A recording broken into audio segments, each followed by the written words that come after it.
Some of us are managing pain right now. Maybe it's a bad back that flares up every time life gets heavy. Maybe it's a knee that limits what you're willing to try. Maybe it's something more acute, an injury you've been nursing for months that nobody has really helped you with. And the default move is to rest it, ice it, take an ibuprofen, and wait. But what if that default is actually slowing you down? There's a version of pain management that treats your body like it's fragile. And there's a version that treats it like it was made to be loaded, wisely, carefully, intentionally. One of those leads to somewhere. The other one keeps you stuck. In part 2 of our pain series, Nick and I get into what you actually do with pain. Acute pain, chronic pain, the RICE protocol, what it gets right and what it gets wrong. We talk about NSAIDs, isometrics, and training around injury. And we get specific. Shins, knees, back, all of it. We close on Hebrews 12, and it puts the whole conversation in its proper frame. This is episode 10 of the 2x2 Movement podcast. Let's go.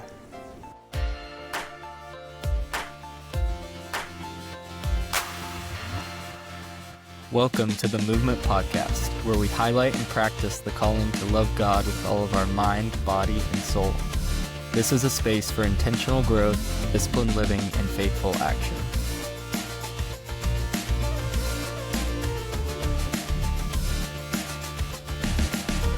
All right, welcome back to episode 10 of the 2x2 Movement podcast. What a milestone.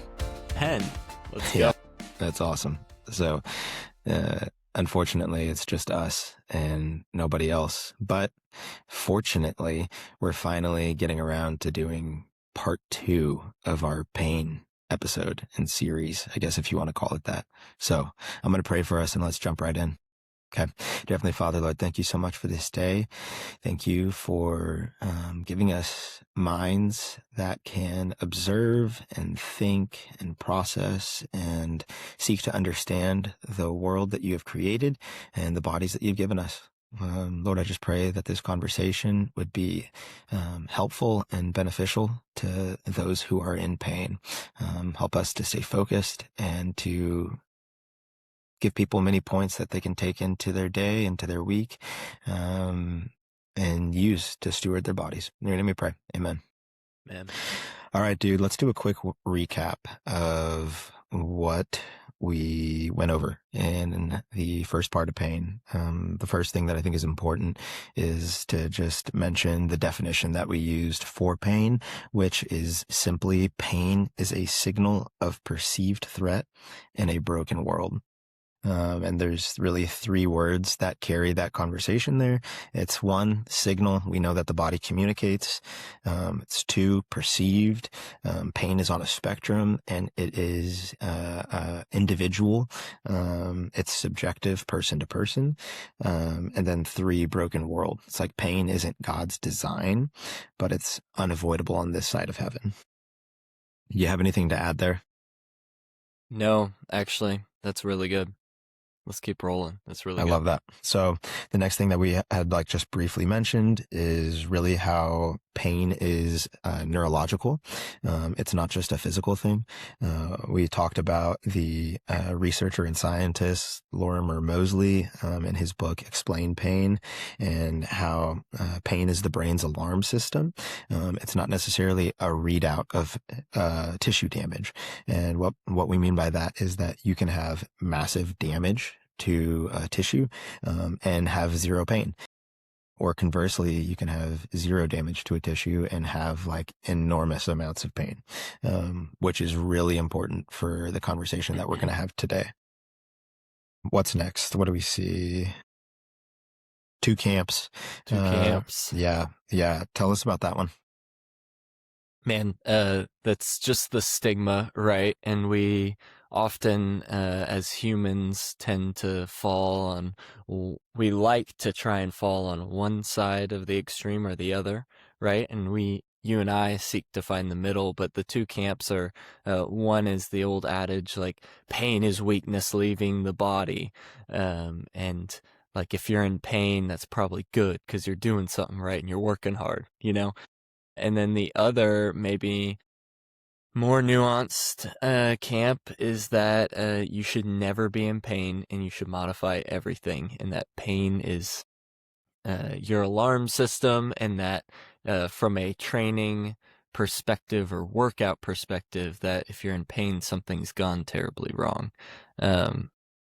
Obviously, both are extremes, and the goal is just to find a nuanced relationship with pain, right? And those two camps kind of take extreme routes to find that goal. That's right. And I think that even if we wanted to add a third one to that, we talked about how there's like multiple lies that people believe about pain. It's a similar concept. And one of the ones that I think is super relevant is this like modern concept, especially with wellness and longevity kind of influencer culture, is that pain can be avoided. At a great cost, honestly. If you think about all of the money that you have to spend in order to make that even remotely achievable.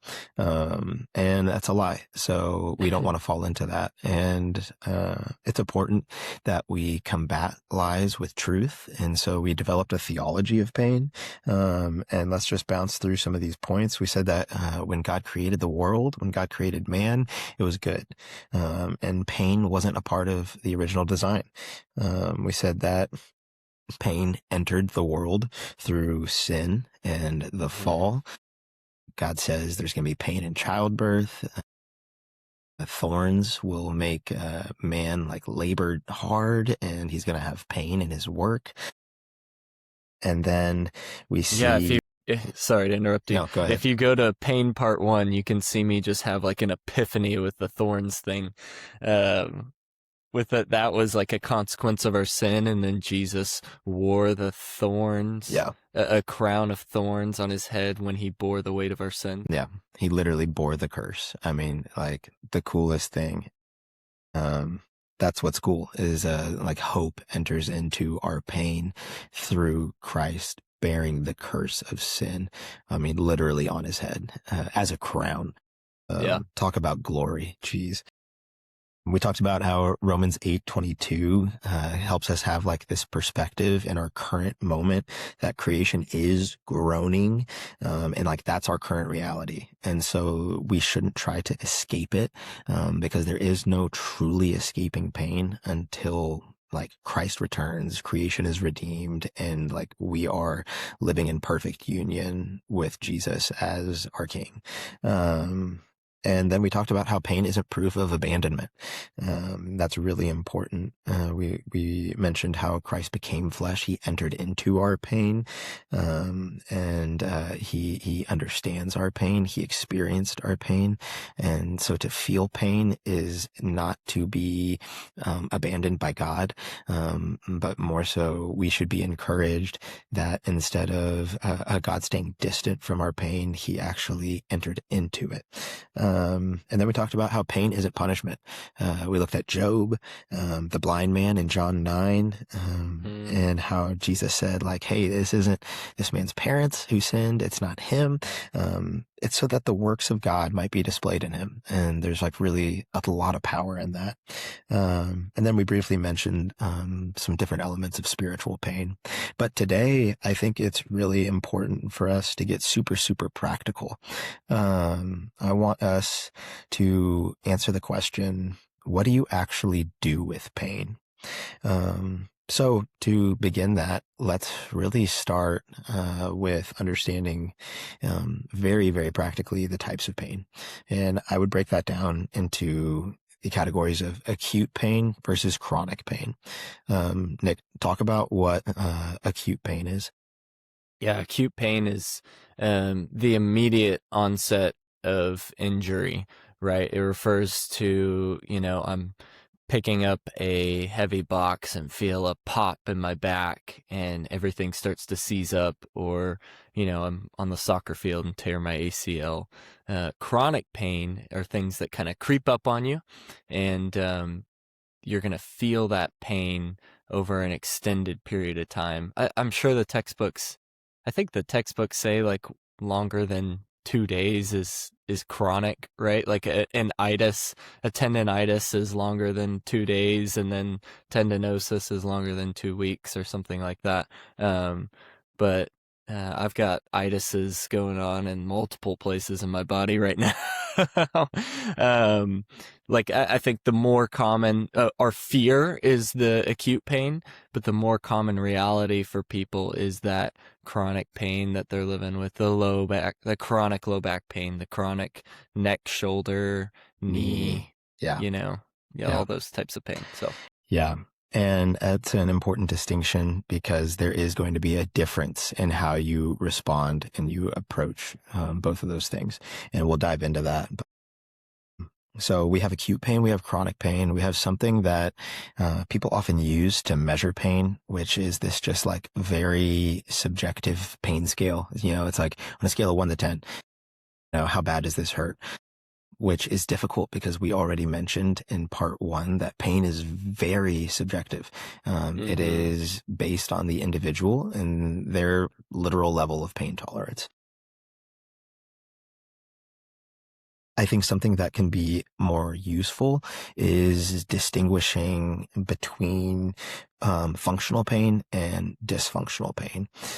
Functional pain would be something that doesn't really like change anything about the way that you are living or moving.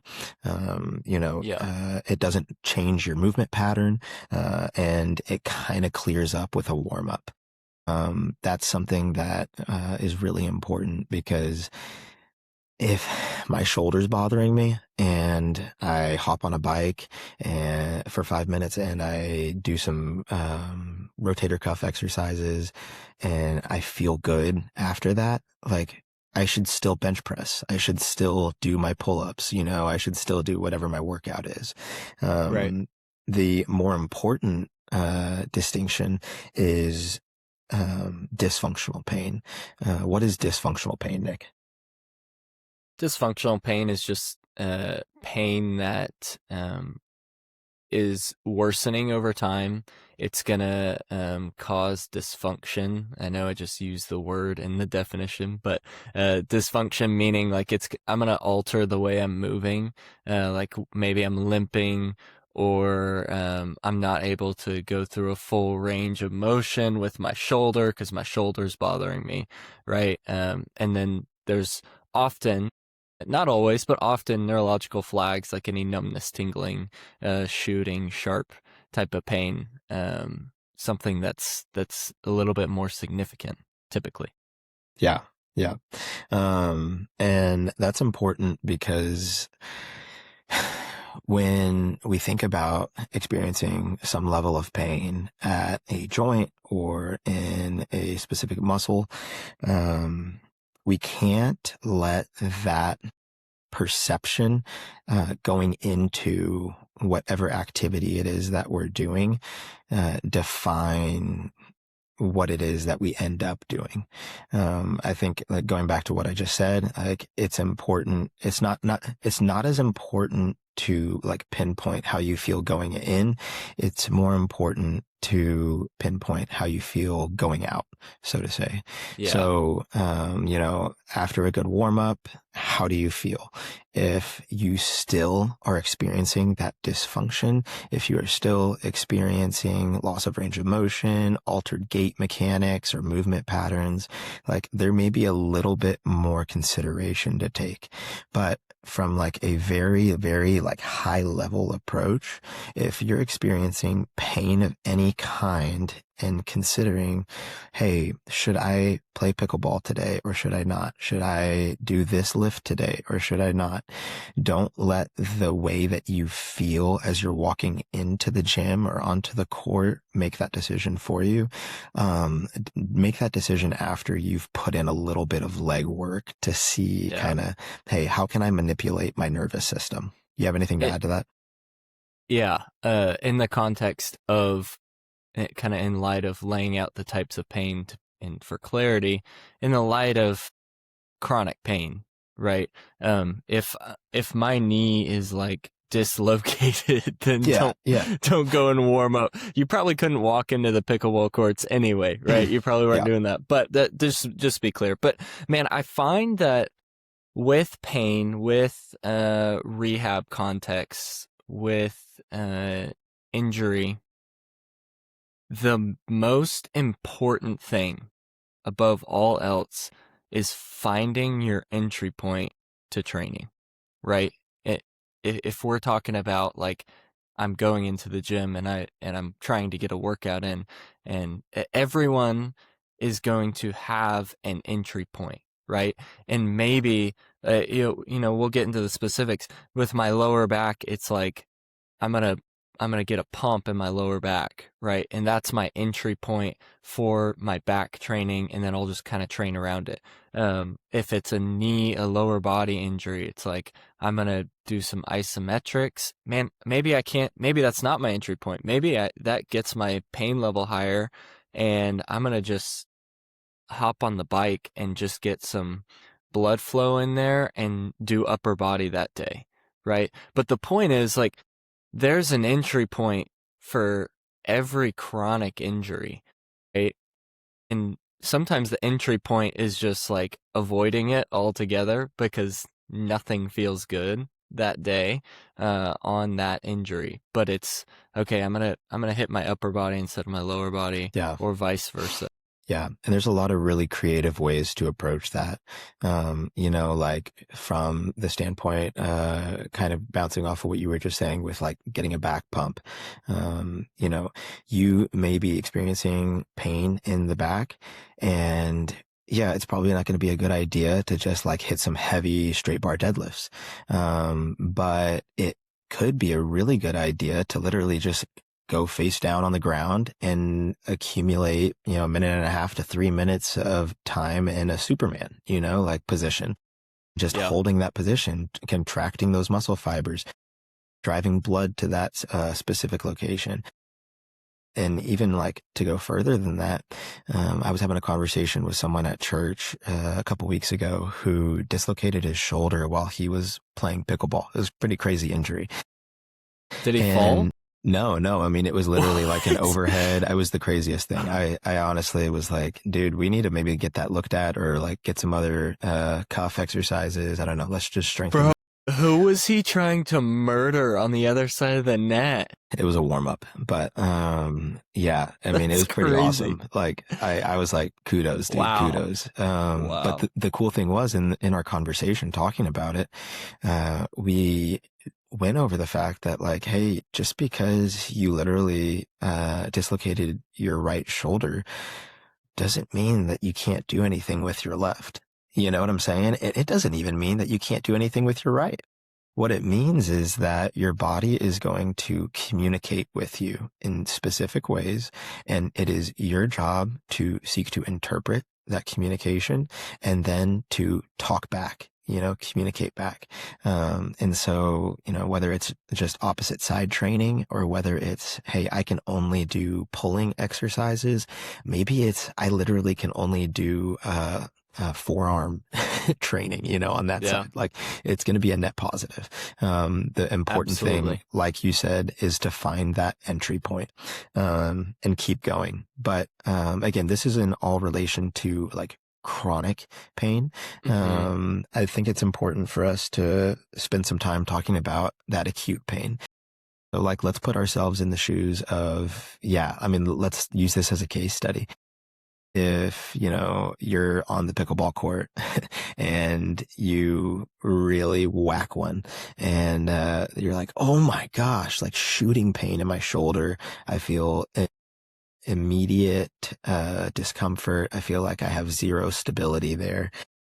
What do you do in the initial 24 to 72 hours following that acute episode?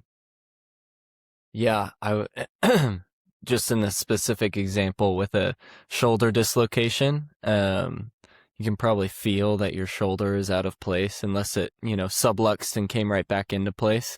The first thing is like, okay, there's a lot happening in the shoulder. The amount of nerves that cross through your shoulder is called the brachioplexus.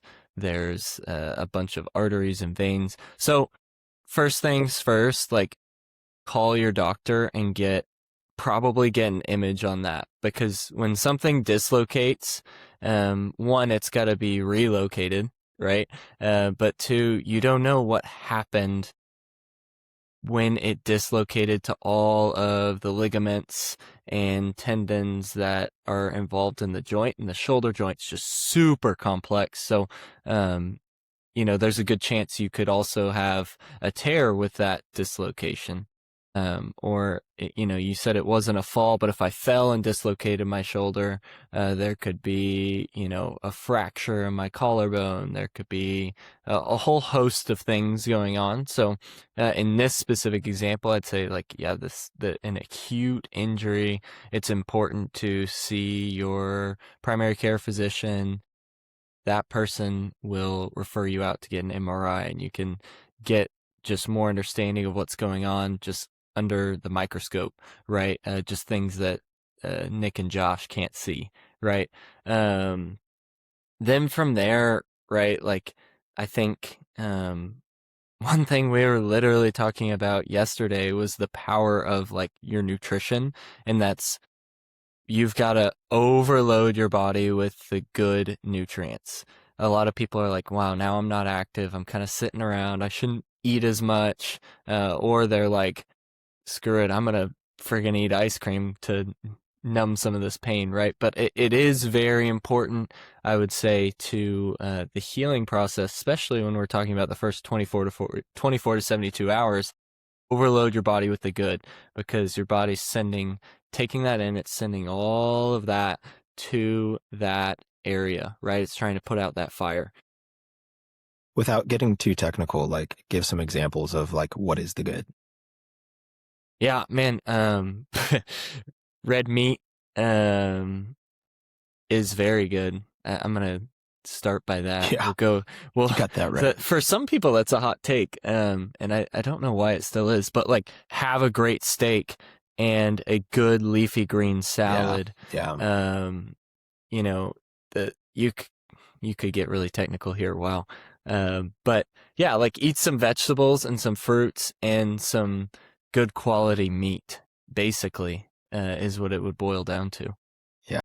Yeah, I like that. And let's not make anything evil. Let's talk about rice in this situation, not the food rice. Obviously you should crush some rice.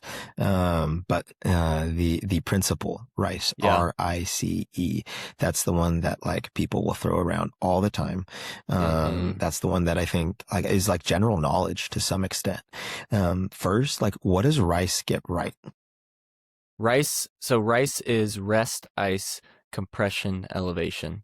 And man, I wish we had looked up the guy's name, but the guy who coined rice was a researcher, scientist, and spoiler alert, we're not like super big fans of rice, but the guy who coined rice came out and said hey, Gabe Merkin. Yeah. Praise God for Chat GPT. Claude.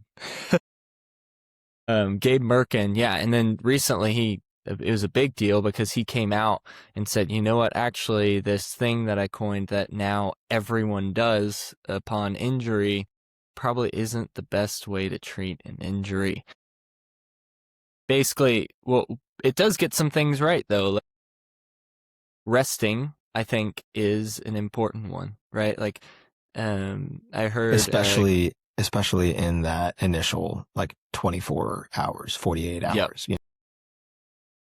I think, sorry to interrupt, but I think it's important to recognize that like, yeah, as soon as you tear your rotator cuff or dislocate your shoulder or whatever it is, like pop a hamstring, probably shouldn't go hit a heavy bench or try to do a Nordic hamstring curl or sprint, like right. Your body has to have that time to begin the like reconstruction, the entire inflammatory process. So sorry, continue. No, yeah, that's good. And you probably won't want to either in all those cases. But the important thing there also is that it separates you a little bit from the initial trauma that it does to your nervous system right away. So yeah, resting is something Rice gets right, because for all those reasons, right? And then the I is ice.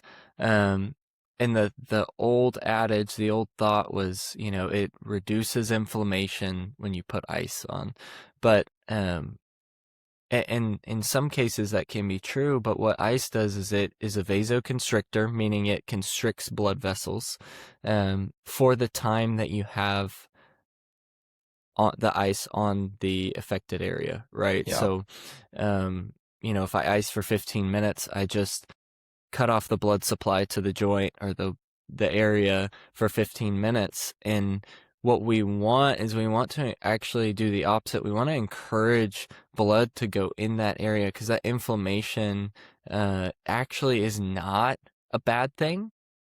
In the case of an acute injury, that the inflammation is my body sending all the nutrients, like we talked about with the food, to the area to start the healing process, right? And so when we put ice on it, we just press pause on the healing process, uh, and it's not really like helping our body heal, right? We're just slowing it down.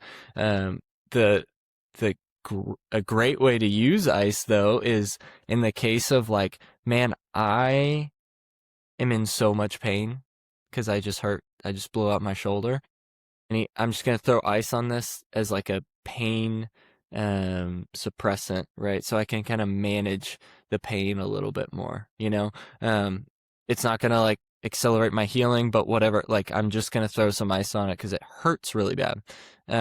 And then compression, elevation, I think are both pretty good, It's right? like Like solid. generally, like Yeah. get blood going back to the heart, elevate it above the heart, and then the heart will pump blood back into it. Yeah. It helps just kind of circulate Yeah. things. The new materials, the new blood, Yes, like make sure yes, that things aren't stagnating, pooling up, things like that. So yeah. yeah, I mean, compression and elevation, like that's just good stuff. I like what you said about ice. I think that's a highly nuanced take. In some of my preparation and research, I found something that was literally a study showing that ice has no particular, benefits in decreasing pain compared to no ice. But here's the deal. If it makes you feel better, do it. Yeah.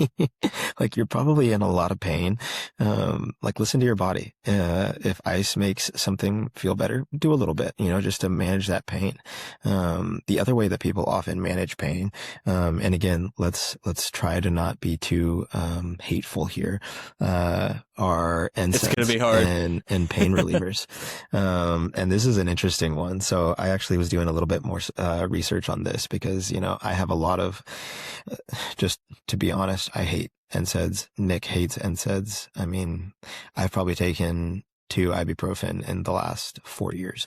And that was for like a terrible headache where I was just miserable. I just needed a little bit of relief, So granted, like there are moments, but, just before we even dive into our personal opinion on NSAIDs and some of the dynamics of it, I will say this.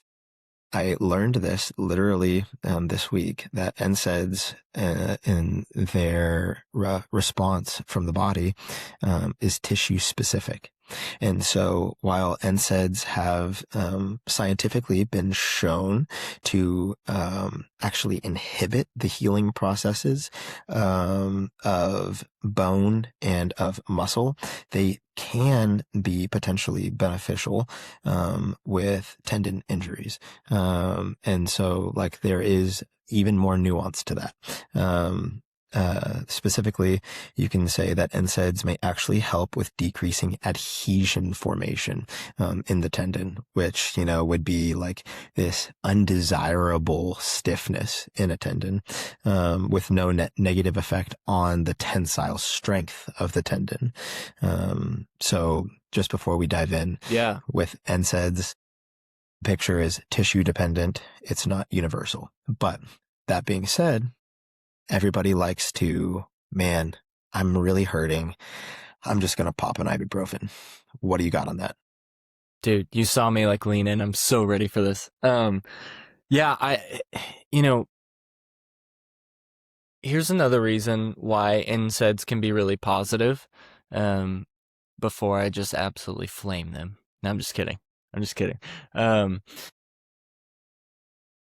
Oftentimes, specifically with a tendon, if you are in a like 7, 8, 9 out of 10 or dysfunctional pain, like you're not going to be able to do the things that you need to do to help like repair and strengthen the affected area, right? And especially in the case of a tendon. So sometimes like I've told people to, hey, like pop an ibuprofen before you come in.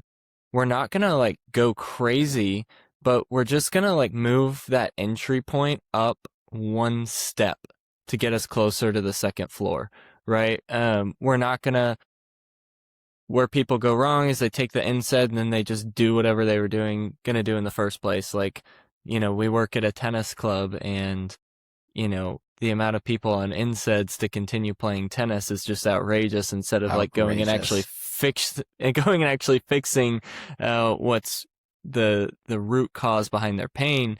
But, if it's like, I can't even do a knee extension isometric on my knee because of my patellar tendonitis is just killing me. It's like, okay, let's use this as a tool, right?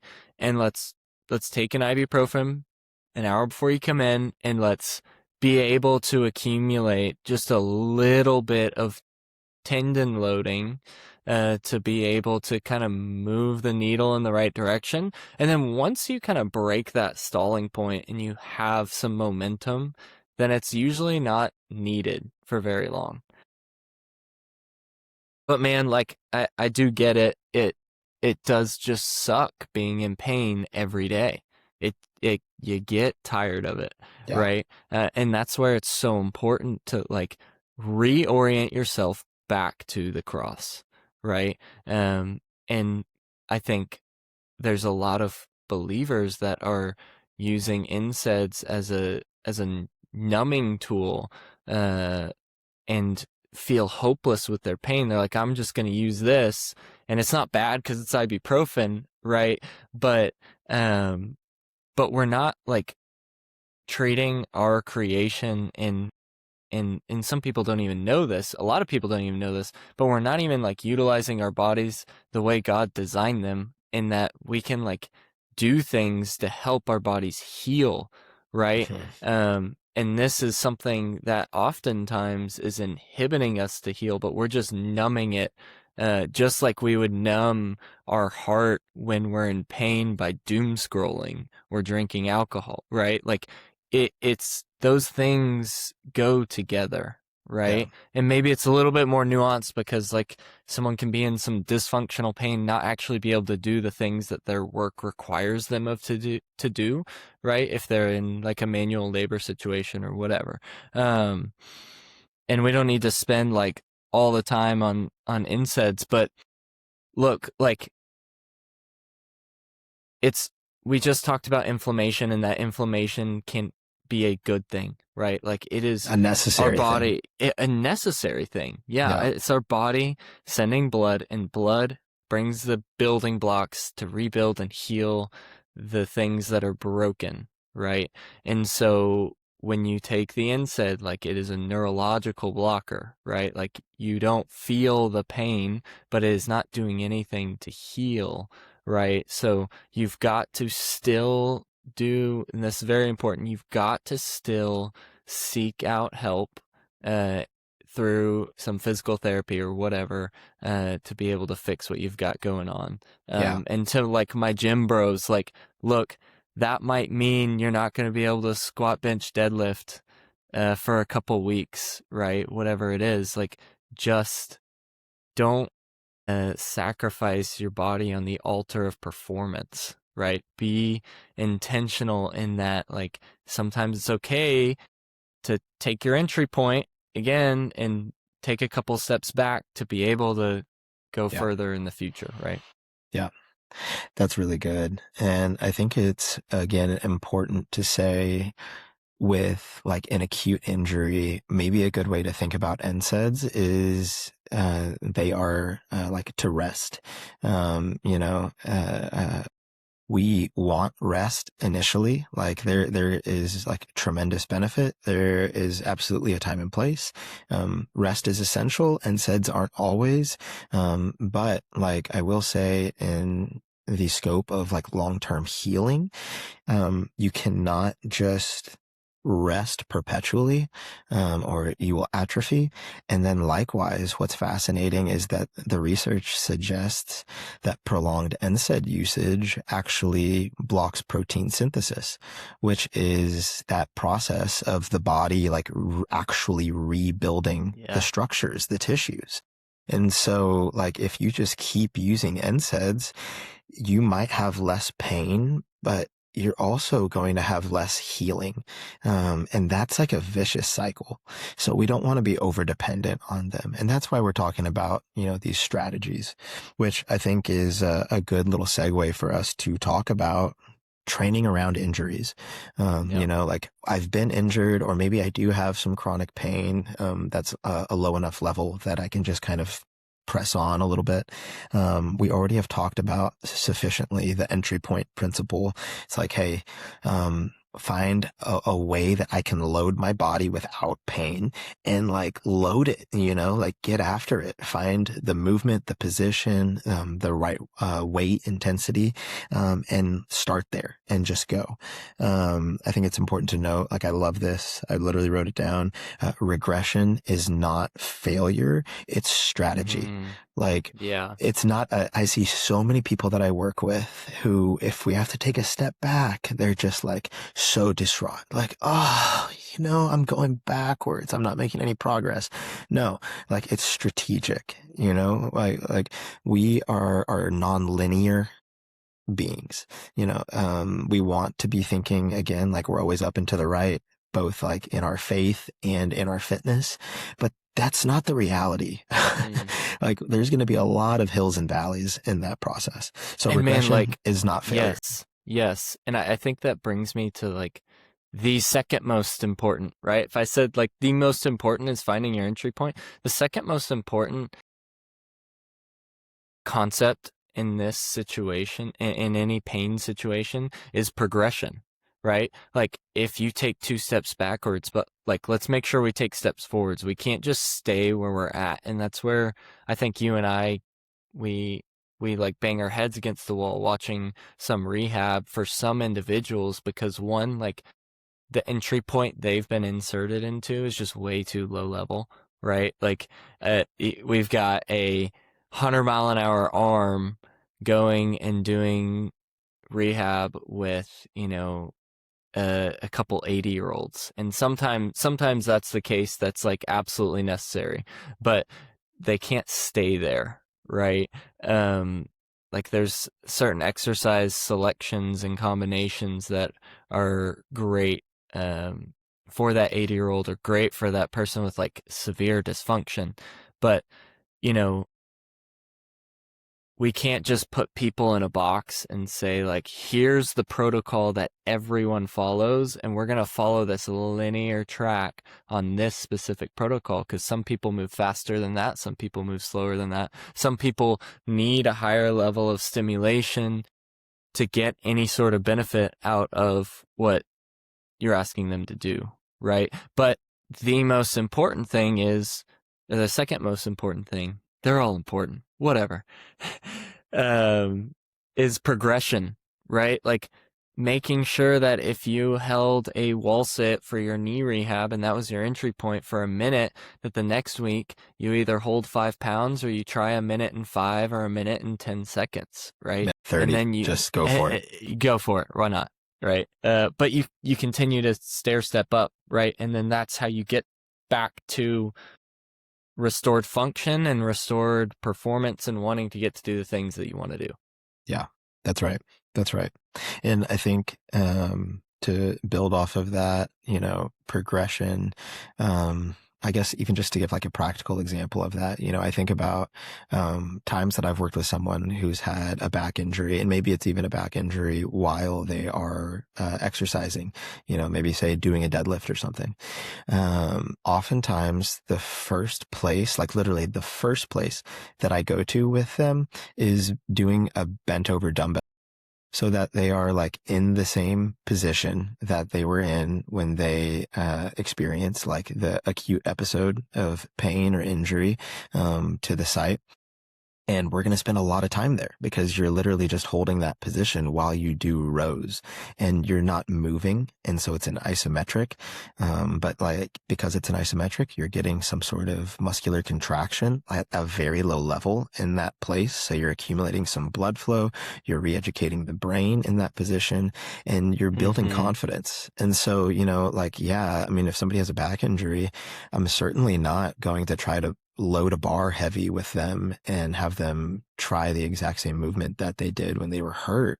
But I am going to find that entry point and put them in positions that they're potentially uncomfortable with, albeit safe in. And that's the important principle. And, you know, a position that you're comfortable with, but that you're safe in. I think that is positional. And when we think about like a positional element of training around injury, it's helpful to think of the locations on the body. And so, you know, what do I mean by that?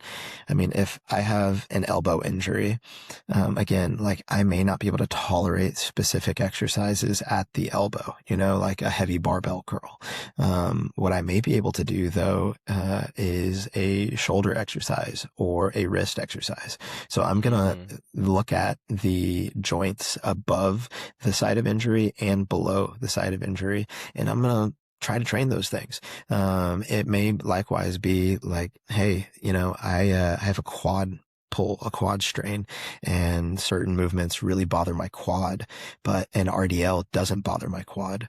And so I'm going to hit RDLs for a few weeks while I try to find that entry point for my quad and slowly progress back to where I need to be while not unloading my body because I'm doing RDLs. I'm doing lots of posterior exercises.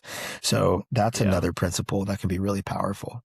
Nick, talk about isometrics, because that's a huge one. And we've talked about knee extension isos. We've talked about wall sits. We've talked about Superman isos. Like, why are isometrics such a helpful tool in this conversation?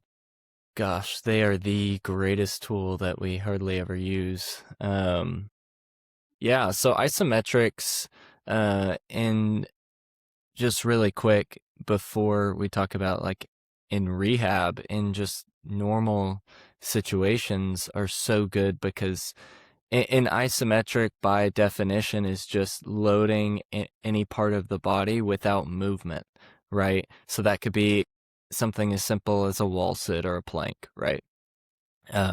And what's cool about isometrics and why I use them a lot for people is you get a really great stimulus on specifically the nervous system, on tendons and ligaments, and on your joints, right? And you get that without a cost, right? Like isometrics, because the nature of not having any movement associated, you don't create any real damage that would associate with soreness, right? So you can load things and you can push things actually pretty far, pretty hard, pretty long, pretty heavy without experiencing any soreness, really, which is like, that's the superpower of isometrics in training. Now in rehab, like, it's a analgesic effect, which basically means like it's like taking an NSAID, right? It's like popping ibuprofen. It can actually help you get out of pain, right?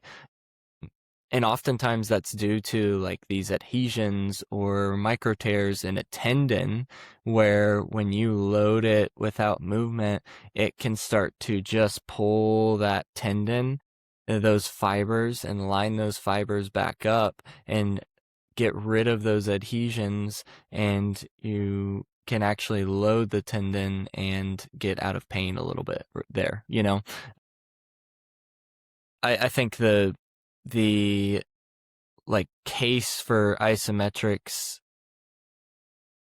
like the best case for isometrics is just in tendons, right? And you've done a lot of work and a lot of research on that, so I'll let you hit that in a second because you're going to hit it out of the park. Like in any sort of tendon related chronic tendonitis situation, and isometrics probably the best thing you can do, especially in that initial phase of rehab. Like typically in phases of rehab, it's like, okay, once we've determined it's not like no bones are snapped and no ligaments and tendons are torn, because you can't load a tendon if it's literally torn in half, ruptured. But the initial phase is isometrics, right? To realign those tendon fibers, to start to strengthen tendons back up. And then after that, it's there's a term called eccentrics, where you work on basically the lengthening of muscle fibers and tendons, right? Like if it's my hamstring, it's going the downward portion of an RDL. Like I'm going to do a lot of slow tempo work. And then the last phase of rehab often is like a concentric phase, where you're focusing on the contraction of the muscle, the shortening of tendons, the closing of joints. Yeah. But I'd love to hear your thoughts too on the tendons, specifically on tendons and isometrics. Yeah. Well, and maybe this can lead us kind of into our next sections as well, because I mean, it's all kind of tied together. So for one, I had this written down when we talk about like chronic pain, which again, when I'm using, we will use these isometrics both in circumstances involving acute pain and chronic pain. Chronic pain can be a little bit more like nuanced and strategic, because one thing to understand about chronic pain is that chronic pain is oftentimes, I think, a good like paradigm to think about it in, a software problem, not a hardware problem.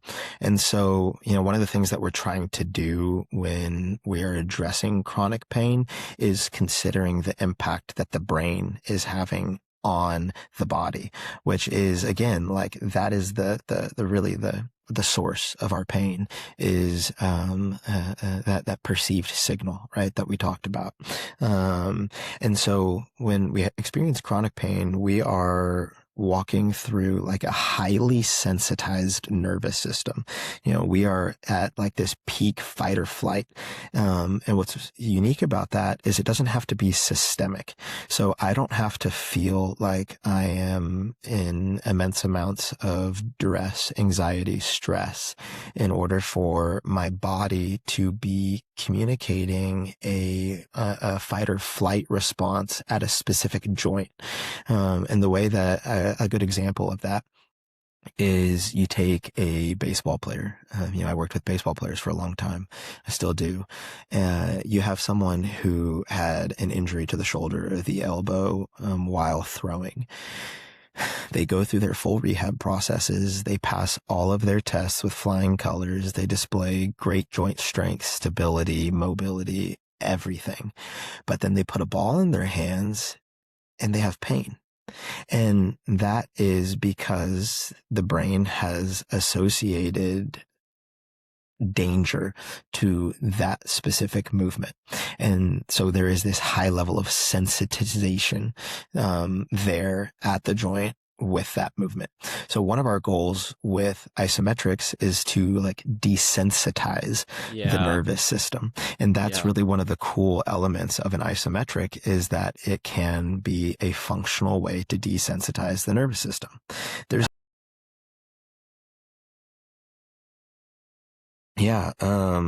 And there's a lot of ways to desensitize the nervous system.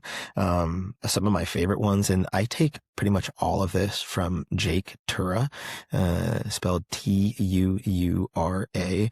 I'll link his Instagram and YouTube and podcast in the show notes. Like if you have any sort of tendon issues, look up his work. It can be practical, and so there's a lot of things that you can do that he has that will be like super easy to implement and be beneficial to you. But I learned most of this from him because he's kind of the leading expert today on it. But yeah, I mean, there's other ways to desensitize the nervous system and kind of manipulate that, so to say. One of them is using a metronome or rhythmic input. And all of these things, like, you can stack on top of each other. And so if I'm working with someone who is having like a pretty good case of jumper's knee or patellar tendinopathy, tendinitis specifically. You can put them on a leg extension machine or a wall sit or whatever it is, and you can turn a metronome on, and that rhythmic input can serve in both stimulating in a desensitizing way the brain, and give you like an external foci. And on top of that, you can also include something like eye movement, which there's a coach named Dan Fichter who utilizes eye movement and tracking as a way to manipulate like what's going on with like your neurology. Like functional neurology is a crazy thing. But then also I think the biggest one is breathing. When I'm working with someone who has a back injury, again, there could be no like structural damage, like residual structural damage to whatever the site may be. Like they could be strong, they could be healthy, but there's specific positions where they feel pain in. One of the ways that we can desensitize the nervous system to that pain is by putting them in as close of a range of motion to the pain as possible, albeit without being in pain, and have them breathe there. And like specific breathing patterns, like 2 seconds in, 4 seconds out, something that stimulates the parasympathetic nervous system that like puts you more in a rest or digest state. And what that does is it creates a sense of safety in that position instead of that sense of danger, that fight or flight. And so that's why it's so important to consider how the nervous system is actually like at the helm of what's going on with my chronic pain. It's not necessarily just the injured site. I won't go into all the specifics on like the tendon remodeling and everything. Like if you want to dive deep on that, go listen to Jake Tura. He's the expert. I'll butcher it.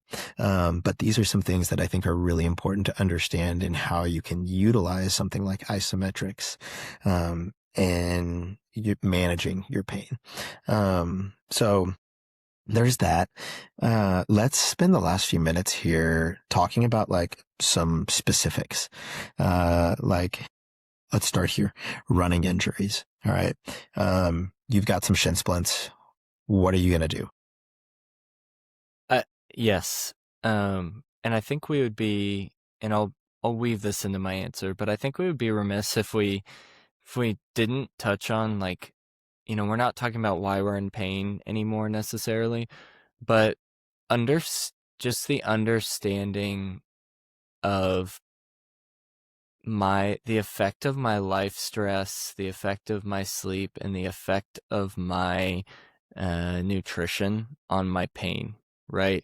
I could have a food allergy, and that's making my patellar tendinitis way worse than it actually is because my body in general is inflamed. Or I had such a bad stressful week, and I have a really bad back pain week. And I'm like wondering like why is my back hurting so bad this week? It's because like what's termed as your allostatic load, which is just like the overall stress and weight of life and all the other factors other than the injury is like weighing on you and causing you to be more inflamed. And so that causes more pain, right? And so with shin splints, specifically with running, look, like running is what made those shin splints hurt. So you need to first address your running program, right? Did you increase your volume too much, right? And typically that's like a greater than 10% jump within your rolling last 6 weeks in any given one run. That was a lot. But for example, the most I've run in the last 6 weeks is 10 miles, and tomorrow I go on a 15 to 18 mile run, that's too big of a jump, right? I don't want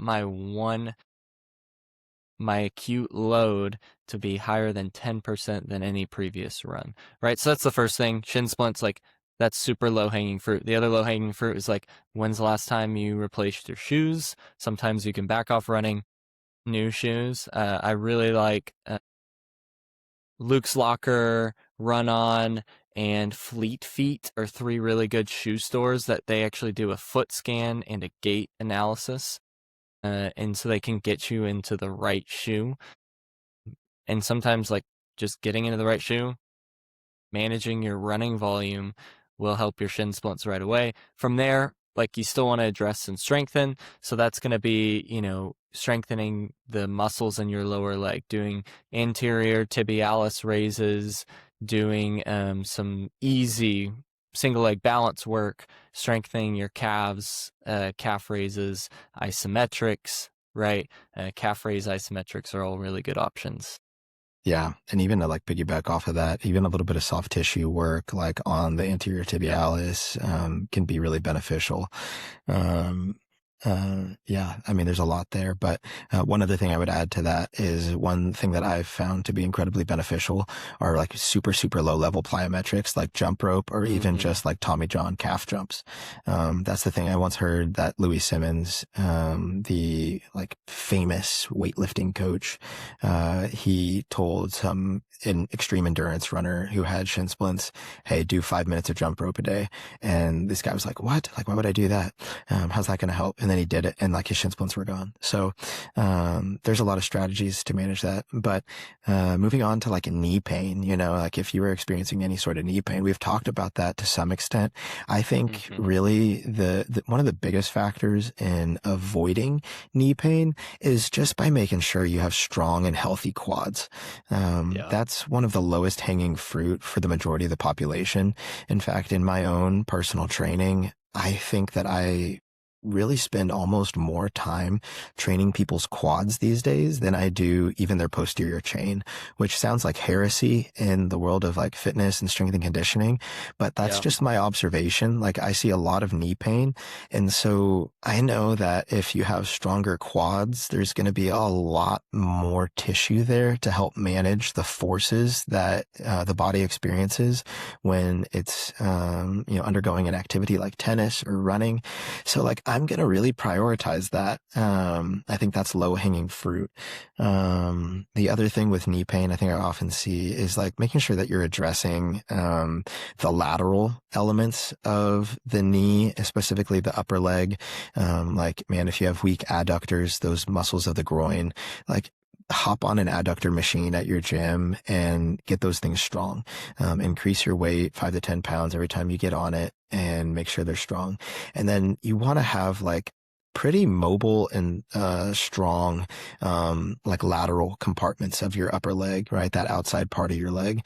So making sure that you're training the TFL and the glute med, and like making sure that that IT band isn't getting too much strain and stress put on it, without the supporting structures to accompany it.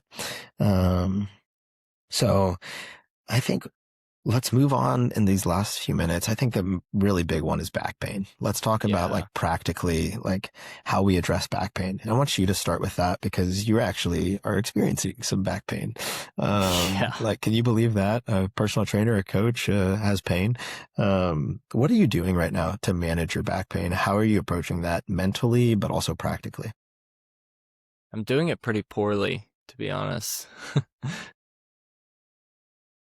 Maybe you shouldn't ask me. No, I think the things I've learned most about back pain specifically is it is magnified 10x by your life, like more than any other injury, just because of the nervous system component to back pain, and that your spinal cord is running through the middle of your spine, and all those nerves exit right at your spinal columns. That your life influences your back pain so much, right? And I'm just in a season where there's just a lot going on in my life, right? And I've got to be careful to manage my stress, and be gracious with myself in that my back isn't going to feel great if my stress is high right now, right? I've probably got some sort of herniation because all the symptoms and all the tests are pointing towards, you've got a herniated L5, right? But what I'm doing to manage that, right? Like, I think first it's isometrics. Second, I saw a great PT that we also work with, so it's easy, right? But that just gave me some good tips on, like, look, you actually have really mobile hips, but your TFL, one of the rotators of your hips, is super weak. Like, every time it tries to work, it cramps up. And that is affecting your running gait, which is causing your back to hurt when you run, right? But here's the thing, like, with my back, it's super frustrating, because you've seen me in the last like 3 months. It's been in shambles, but I can warm up and hit a 2-rep max front squat, Yeah. with like perfect form, and it hurts a lot more after because there's legitimate dysfunction, and I just loaded it like crazy, right? I did one of our 2x2 benchmarks. Probably wasn't smart, but it was fun, and it was like invigorating to my soul, so net positive, even though maybe set me back a little bit with my back. But look, like, the spine wants to move, right? Like, the way the spinal cord runs together, all of those joints are super mobile, right? And if you lock up your back and refuse to move, one, that might be the reason why you're in back pain in the first place. But in response to the pain, if you just lock up and don't move, your back isn't going to respond well to that, right? So the first thing is, like, what amount of range of motion can I tolerate bending forward, bending to the side, and twisting, right? Can I tolerate some sort of repetitive movement and range of motion unloaded and it be okay? The second thing, and sometimes that's too much with the back, right? Sometimes, like, all you got to do is some isometrics to get some pump so that your nervous system calms down and you can actually start to move. The second thing is, like, you can always strengthen your core with your back. And what does that mean, right? Like, it means bending forward, bending to the side, twisting, and bending backwards, right? Your core is like a 360-degree group of muscles that does all of those actions, right? Your core is not just sit-ups and planks. Your core moves your body in every dimension.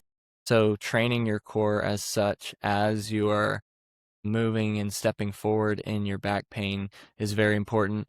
And then lastly, I'd say, you're having, like, your back attaches, it's this super long spinal cord, and it attaches to these wide hips, right? And so your hips have these giant meaty muscles in them, and it's like, that's your foundation and support for everything above it, right?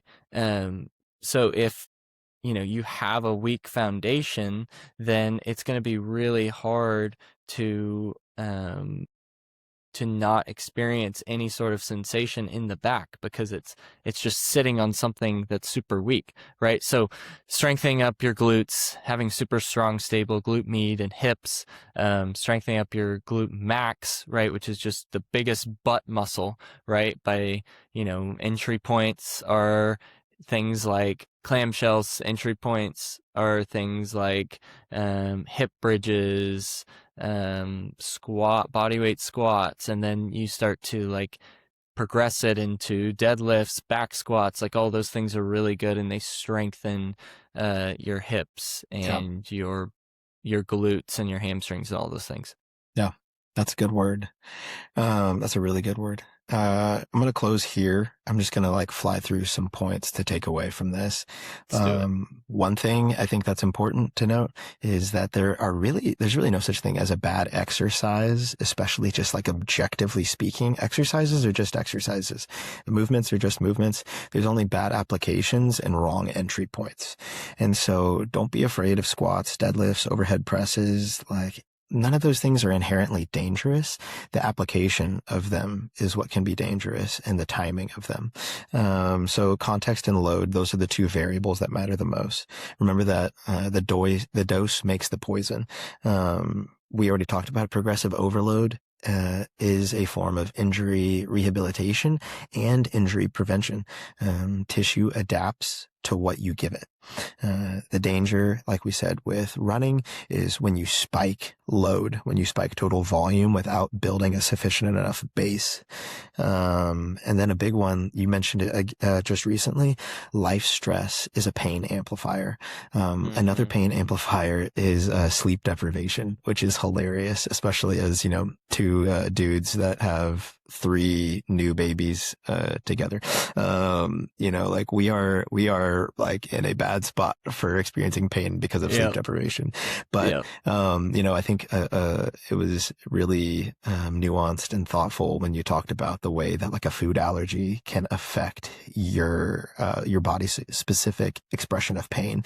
For me, when I have seasonal allergies, my knee spikes so bad. Like I feel like my knee is so stiff, so painful, which, that can go back to gut dysfunction and dysbiosis and everything, which is a whole nother conversation. But it's important to recognize like, hey, if I'm in a stressful season of life, I'm not getting sleep, or I'm having allergies, or I'm having, XYZ, like, it's not the end of the world if something, my shoulder, my knee, my back hurts a little bit more. I'm probably going to get through it here in a week or 2. I just need to be wise with how I manage my volume, my intensity, the activity that I'm doing.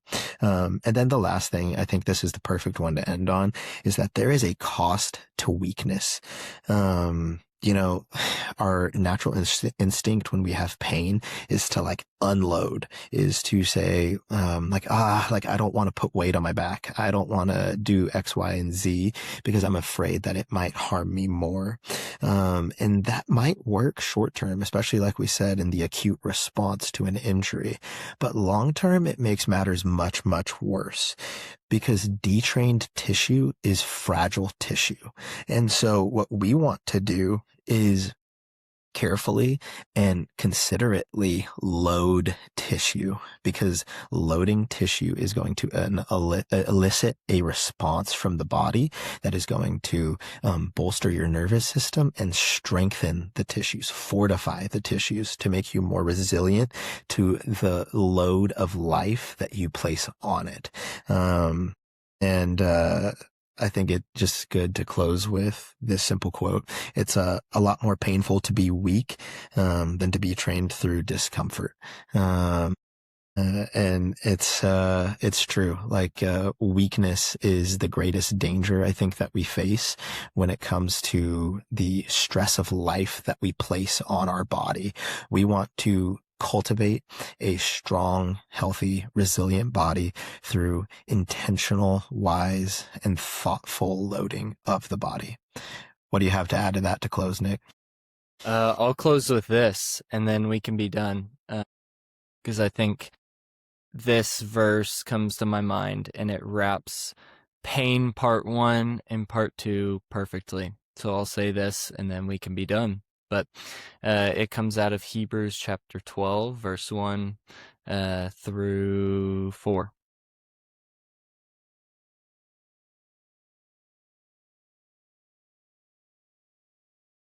And the sin that so easily entangles. And let us run with perseverance the race marked out for us, fixing our eyes on Jesus, the pioneer and perfecter of faith. For the joy set before him, he endured the cross, scorning its shame, sat down at the right hand of the throne of God. Consider him who endured such oppositions from sinners, so that you would not grow weary and lose heart.